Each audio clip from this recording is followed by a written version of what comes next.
Well, it's always a pleasure to be having you here on KC2. I'm Adams Kwizera, as always, and this is Purpose Rwanda for a purposeful and addiction-free Rwanda. And today, we are having a very, I can say, very sensitive topic on empowering teen mothers. And in our studio, I'm joined by Judith Kaitesi Katabarwa. For more, she can briefly introduce herself for more details. Thank you, Adam, for having me on this show. It's always a privilege. My name is Judith Kaitesi Katabarwa, as you said. I'm here for Purpose Rwanda. I'm the chairperson of the board of Purpose Rwanda, and as you said, we deal with youth in addiction. My other role is, my profession is really in building partnerships, sustainable partnerships, program management. I do a lot of capacity building passionately, and I'm so much an advocate of youth and women empowerment with a lot of focus on girls' empowerment. So I'm so glad to be here today. Then exactly, I think we got the right person who will share with us more points on this topic. Then starting to this, who are the teen mothers? Yes, that's a good question, and this has been like a buzzword.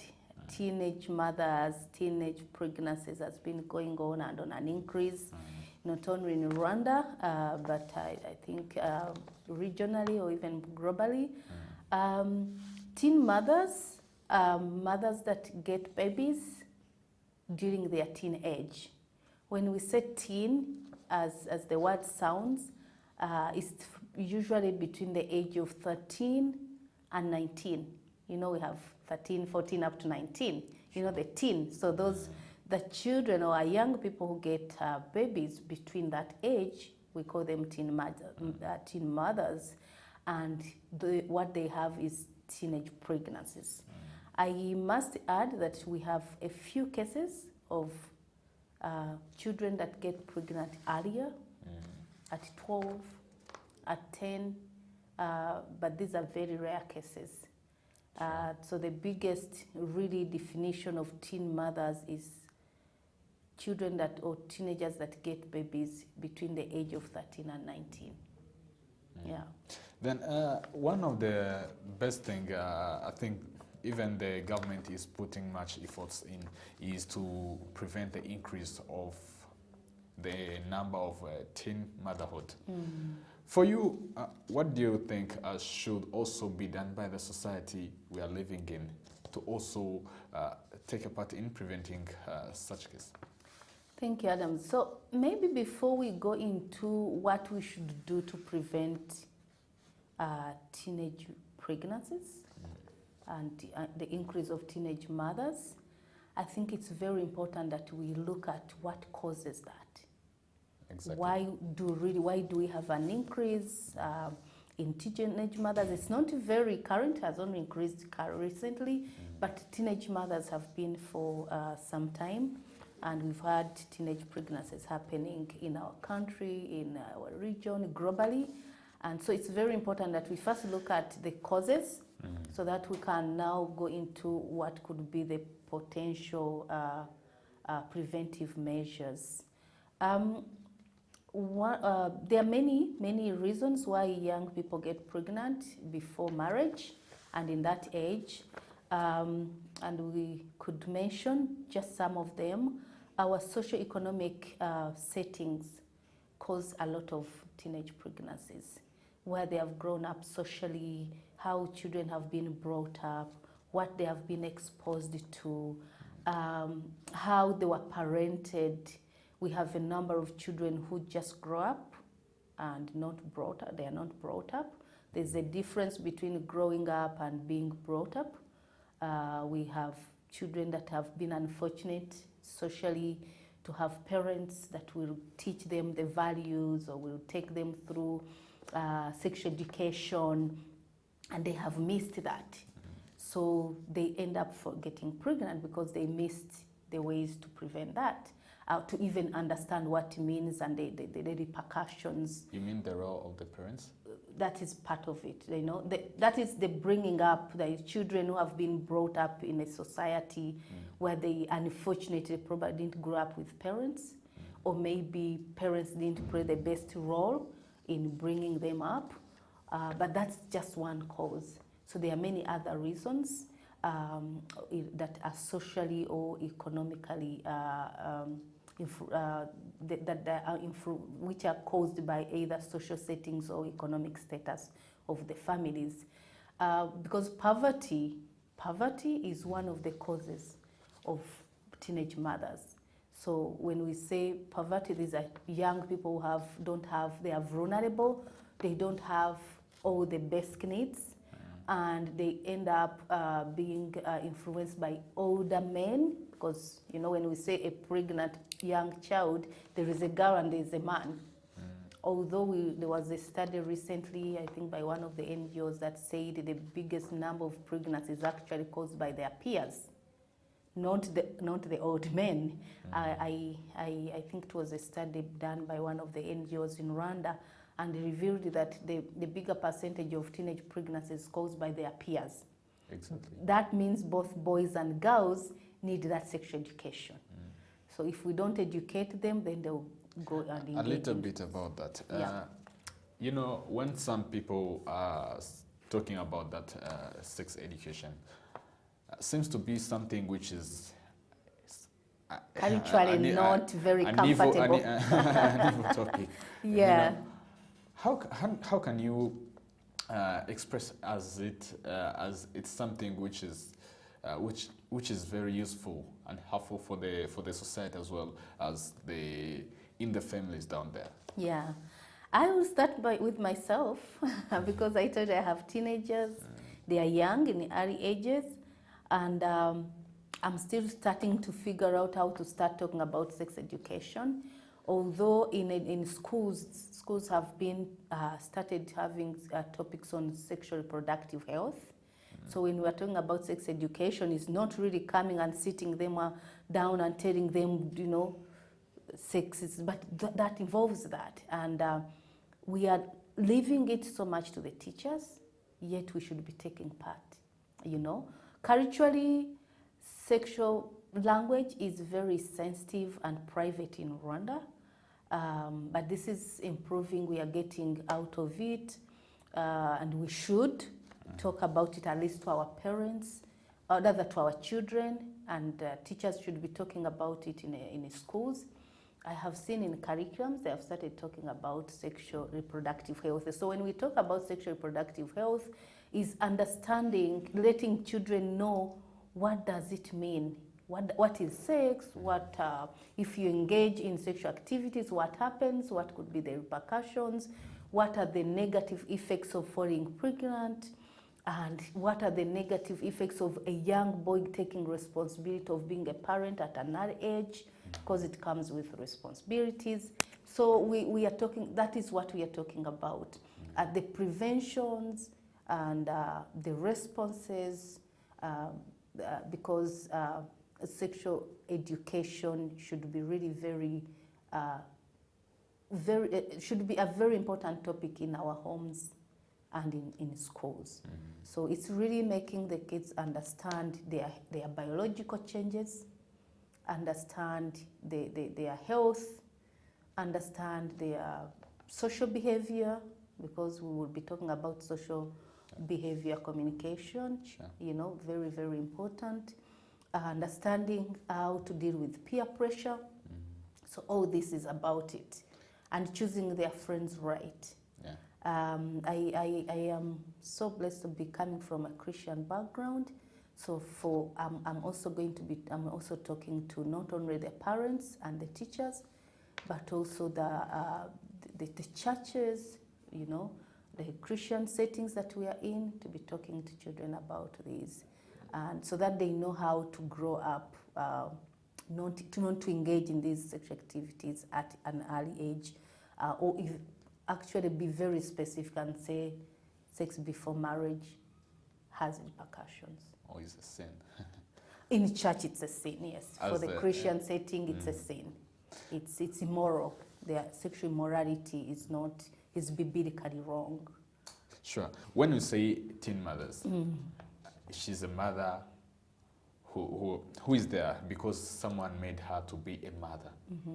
What do you think should be done to the perpetrators? Who made that happen? Very, very important question. Very important question, because you can't get yourself pregnant.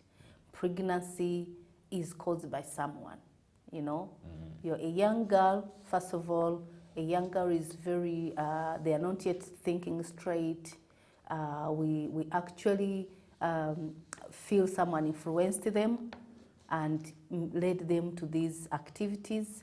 They at the teenage age, I think in Rwanda it's up to 18. Actually, marriage consent is 21 years. Yeah, as a teenager, there's so much influence. It could be peer pressure or it could be an adult. Okay, so when dealing with sometimes it can be violence can be mentioned to be a part. Yes. So there are a number of the perpetrators could be through rape. Some young girls are raped by even family members or community people that they know. It could be enticing them with, small things, goodies that are going to influence them to accept going to sexual activities. It could be when an adult influences a young girl to engage into sexual activities and become pregnant, it's illegal. That's illegal. So whether you're a peer, whether you're an adult, those are all perpetrators, because this person was not of age consent to get pregnant. So we should be dealing with them legally. They should be punished. I think we have our legal guidelines on how to deal with perpetrators of rape, perpetrators of engaging in sexual activities with young people. We have had the police of Rwanda has been very much involved, and so information should be shared as early as possible so that these perpetrators are dealt with. We have very good structures in Rwanda, like Isange One-Stop Centers, where reporting is done when we know someone has been raped or a young child has been made pregnant. So for immediate help, if you get to know, these perpetrators are supposed to be reported there or information sent there. The only important thing I need to mention is we should always keep evidence as much as possible, because there are many perpetrators that have gotten away from this scene, I would call it, or from this horrible action, because we lacked evidence. Because maybe a child was forced into sex and we don't have evidence. The parent has cleaned the child before they take them to a Isange One-Stop Center, or before they take them to police, or before they take them to the health center. So we need to deal with evidence and keep it safely, so that we are able to report these cases of the perpetrators. But these are very police cases. They are illegal actions, and they are supposed to be punished. That's not the only thing. That is response when it has already happened. For the perpetrators. Yes, but we should do a lot of prevention through education of behavior change, through dealing with sexual sexuality information, providing information on safe spaces for the girls. When we say safe spaces, is avoiding areas where you can be led into getting pregnant. Changing their behavior, safe spaces, education to both boys and girls and the communities that lead to that, providing a lot of safety and protection to our children, ensuring that they are not led into areas that can lead them to that. As parents, that's why I talked about parenting. We have a lot of exposure these days and freedom from the children are always like, I need my freedom, I want to be with my friends, I want to go here, we have a party here. So let's check out where they are going and be inquisitive. We have a lot of social media, and actually media is exposing so much. It's a very beautiful thing, but there's a lot of exposure. So we need to mind what are they watching. We don't have to really put them on the spot, but there's a way you can do that. I want to now also come to the media, the churches, the communities. Can we have information about what it means to engage in these early such activities that will lead to teenage mothers? So let's educate our people. Let's educate our young men and even older men. Those are the perpetrators. And also punish where it is necessary. Absolutely. So, as you reiterated, media, social media should be, even parents should be accountable for the usage of social media. Yes, of course. As this made me think, there are some strategies or policies that were set by the government of Rwanda to deal with this issue of teen motherhood. For you, what do you think are other strategies that will be done to also solve this issue, especially in families that in the society? Yeah. So we looked at one of the causes that's really vulnerable, children from vulnerable families, but even from well-to-do families. So if we are dealing with the vulnerable families or the poverty among young people, young girls that will go because they need something, they need a new phone, they need to do their hair, and then someone will offer you something, and then you'll give in for, and then you get pregnant. So let's provide policies, as if government could provide policies that deal with teen mothers.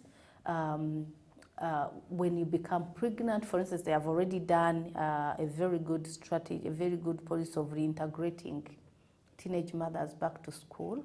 I think there was support from Prof and other government agencies to put back those who have become pregnant back to school, because education is very important for them. So let's provide education for them even when they get pregnant. Educate them not to repeat, because we have cases of repeat teenage mothers who have been teenage mothers more than once. So if we can prevent, awareness creation. Straight talks to these people, and have sessions where teenagers know how and why they get into these issues. So if we bring them on the table and ask them what causes these teenage mothers, what brings about teenage pregnancies, they will know. So if we bring them on the table with the adults and discuss the issues so that we can deal with them from that perspective. I was looking at one of the, I think that was 2018 Youth Connect conference we had here. There was one of the side workshops on straight talk, where the young people were really talking about, I think it was organized by Imbuto Foundation and UNFPA, and the young people were talking straight about these issues, and they were seeking answers. It was a health education. And so sessions like those should be very often in our youth centers, in our communities, in our church settings, because most of the churches now are into development work as well, so we can have opportunities for young people to talk straight about these issues. The other way to prevent policies of providing employment for young people.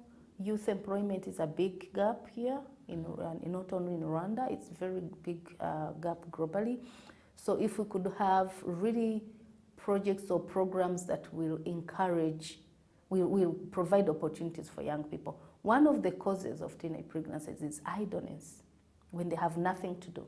Exactly. They are probably out of school, they probably dropped out, or maybe they don't have fees, and they become redundant, they become very idle, so they engage into these activities and worsen the situation. So if we could get projects or programs that keep our young people very engaged. But we need to talk more about values, youth value, values among young people, even adults, values on making the right choices in your life, and we bring this up into our education, I'm very proud to talk about a youth program that is currently happening in schools. It's called iLead.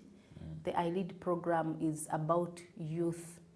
It's a leadership program, but impacting youth values, values among young people who are our next generation of leaders. So this is in schools. If it could be in many schools, teach them values of making the right choices, teach them values of taking the right relationships, values on the right attitude towards things. If you're coming to me and you're really engaging me into sexual activities, I should have the right attitude and the right answers and the capacity to make those choices. So if we teach these values in our youth, in school, out of school, I think we will see some changes. But also provide information, important information on sexual reproductive health, on what does it mean when you're out of school, on how to deal with poverty. It's not engaging into sex, but there are other things you can do with your time. Understanding the repercussions, that information out there. But also provide safe spaces for our young people. Safe spaces on the roads, safe spaces in our communities, where they will walk freely or they will do things freely without fearing these perpetrators. So these are some of the things that we really need to engage into, but also the services we have, they are both youth or, should be used very effectively.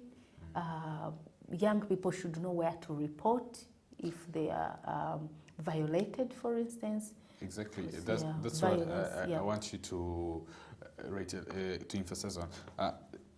When a teen mother is impregnated by that time, that she might have that depression. Yeah. And you find it's coming from the family, where because the family is trying to harass her. Why did you do this? Why did you do that? Yeah. What do you think should be the roles of the family in solving this issue? That's what I want you to emphasize on. Because you find that down in families, it's where the issue is going. So the role of families. As I said earlier, we should start a bit early to talk about these things. If you're a Christian family, that's even better. You should talk about it biblically. If you're any other family that you're not really into biblical teachings, our culture is against that. So we should talk through our culture as Rwandans and let the children know how to behave and how to deal with these issues at an early age. But when it happens, I'm not going to say that we'll receive it and pamper it and say, oh, thank you, we are looking forward to this grandchild. No, we shouldn't receive it like it's okay. We should still talk about it, that it was unfortunate, it wasn't at the right time, what they did was not right, but we should not scold them to an extent of running away or to an extent of... Because there are some parents who become harsh, very harsh. It's already happened. It's happened. Talk about the bad part of it. Blame the child on what they did was not right, because especially if you took them through education. But first start with yourself if you didn't. I should start with myself, blaming myself on where I went wrong. Parenting is very difficult. Very, very difficult, and there's no best way to do it, There's no one size fits all. So families have different ways of parenting, and we all do it with help of God, with help of other family members. But if you know you did your part as a parent, as to the best of your knowledge, then this has happened. We just need to deal with it as a family. We need to support these young people, young girls who have got pregnant. If they know the father of the child, that brings two families together to support both of them, especially not to repeat this. But if there's an opportunity that this child has a family, help her to take care of the baby. Exactly. Because she's a child herself. Help them to get antenatal care so that they can safely deliver their child. Help them to take care of the baby and to go back to school. there's one big thing that we need to fight as families, as a community, even in schools and everywhere, and that is stigma. Please, please, please, let us not stigmatize these teenage mothers. It is one bad thing to have a baby at an early age without education, without employment, without all the basic needs, but it's even worse to be stigmatized. Young people have failed to go back to school even when we have reintegration programs because we've not dealt with stigma. Other children will be pointing fingers. That's why I talked about the values. If all our children have the right values, they will not do that. Or even if our adults have the right values, we will not do that. So adults out there, fellow peers, like, young people, if it has happened to someone, encourage them, support them, advise them not to repeat, but help them with the baby, because this is a child that has already come. It's a life we have. Who knows? One time someone told me, a friend, they had just 2 babies, and asked, oh, I hope you're going to have another baby. And she told me something that stuck in my mind. They told me, you know what? And they are Christians. There is no child at all that is supposed to be on this world and is not going to come. If that child was purposed to be born, they will be born. So this child this life that has come. It's an important life that we should take care of and help their mothers to take care of them and to have some livelihood, to have employment if it's possible, integrate them back to school, encourage them, support them as families and communities. Well, you pointed out stigma. Those children, I can say it, they get stigmatized in the society, as it is one of the challenges they face. What are the other challenges do you think these teen mothers face in the society they are living in? Oh, other than stigma, it's lack of support from their families. I think I mentioned it. That's what we were mentioning. Yeah, lack of support for your families, because you're a child, you need support from your mother, from your siblings if they are older, from your parents, from your friends, not to leave you alone with the baby. As a government, the reintegration programs I talked about, let them be integrated back into school, if that's possible, support them with education, but also youth engagement programs that will help them to be more engaged, learn more through those different forums, but also employment. If they are not going to go back to school, they need to take care of their babies. Some of these children come from very vulnerable families that they need to work to survive. So if we have programs that can earn them an income, that would be also one of the ways to support them. Actually, you're pointing on the ways to support them. I want you to emphasize this on the challenges these kids are they face. Yeah, other than stigma. It's poverty. They're not able, they don't have an income. They are young. A baby is very expensive, you may ask me. I've had babies and I know what it means up to this day. They are very, very expensive. So they lack all the basic needs to take care of themselves and also their babies. Sometimes they haven't qualified, because teenagers usually at 19, they're still in secondary school, probably some are still in primary, so they don't have a qualification. So they face a challenge of having a qualification to even earn a job. But they also have, there's a way this has also made some of the girls really lose confidence. They lose confidence. They sometimes feel, oh, I will not get married when I grow up. That is a challenge. They feel the future is done, but it shouldn't be, So they are very emotional and psychological challenges, but they also face economic challenges. So very, very difficult times they face. So it's important that we support them to get out of these. Then, what do you think as Purpose Rwanda should do in increasingly empowering these teen mothers? Yeah.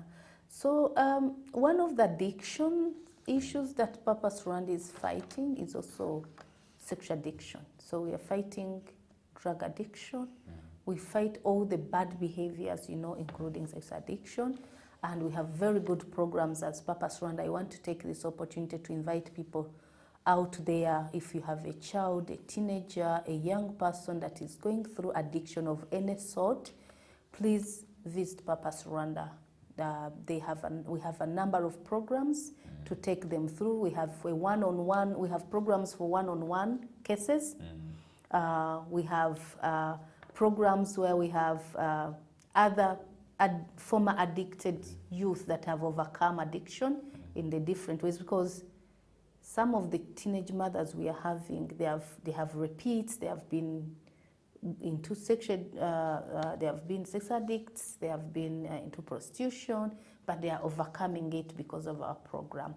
Purpose Rwanda is doing so much to really fight addiction, and we always say, even if I saved a life, it matters. So one life you save really matters. So let's join hands. I'm encouraging other partners out there who are into the same space of fighting addiction to join hands and to really help our young people, because these are our next generation of leaders.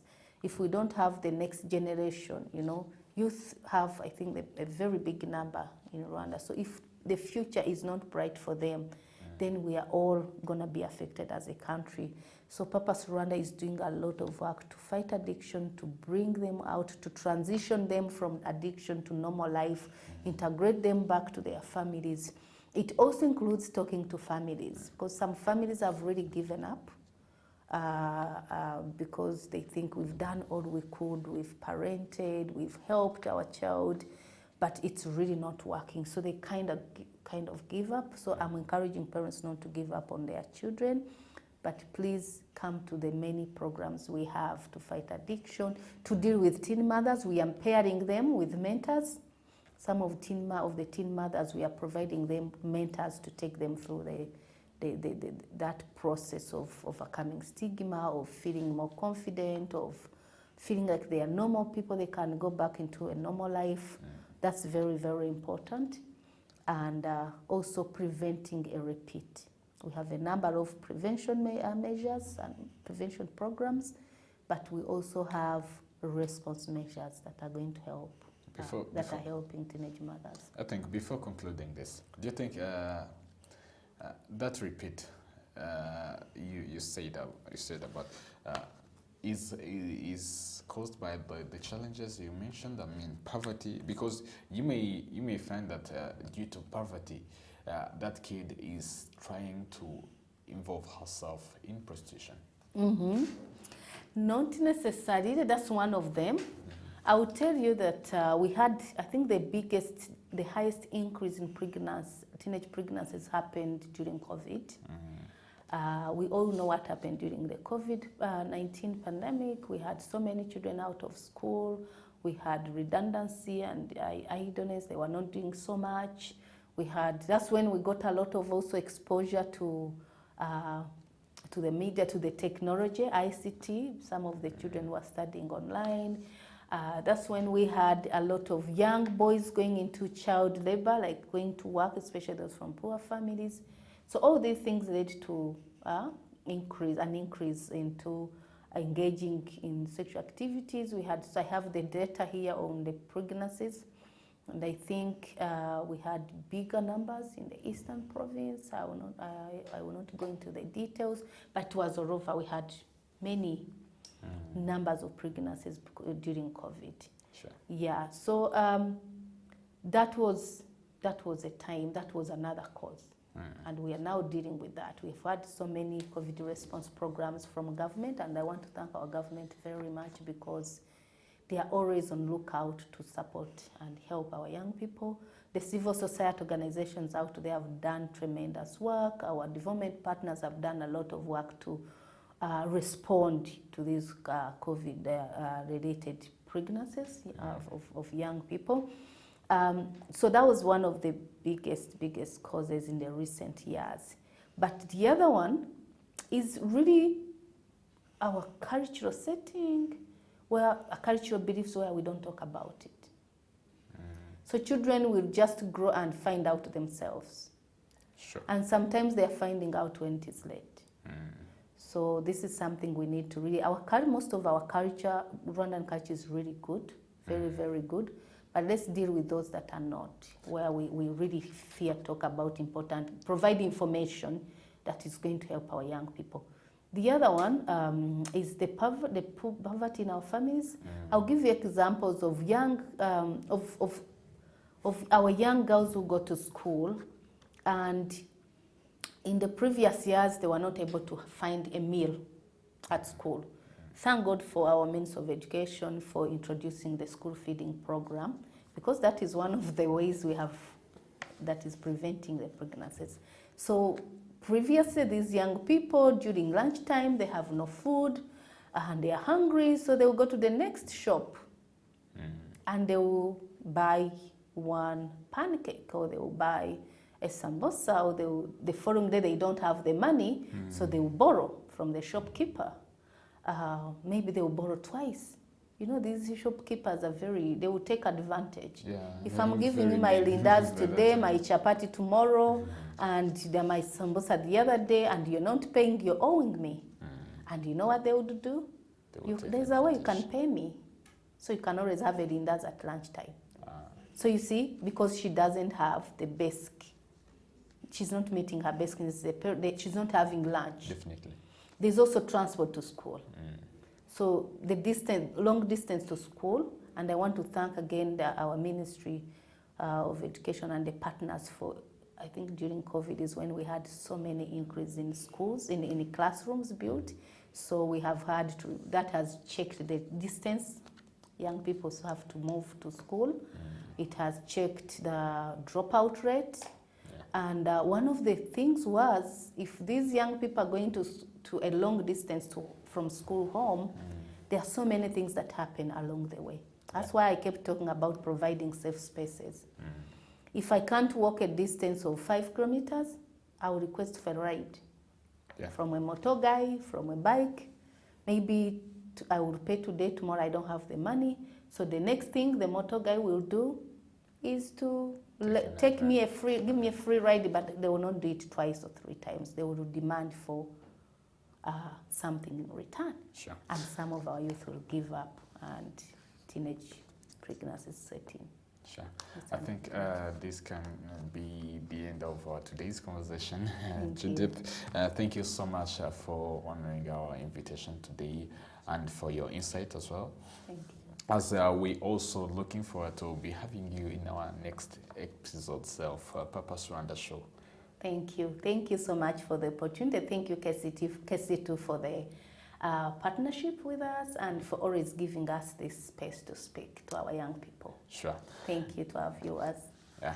Also, we can say this today's conversation to an end, as we thank you for watching this episode. I'm Adams Kwizera, as always, and this is KC2.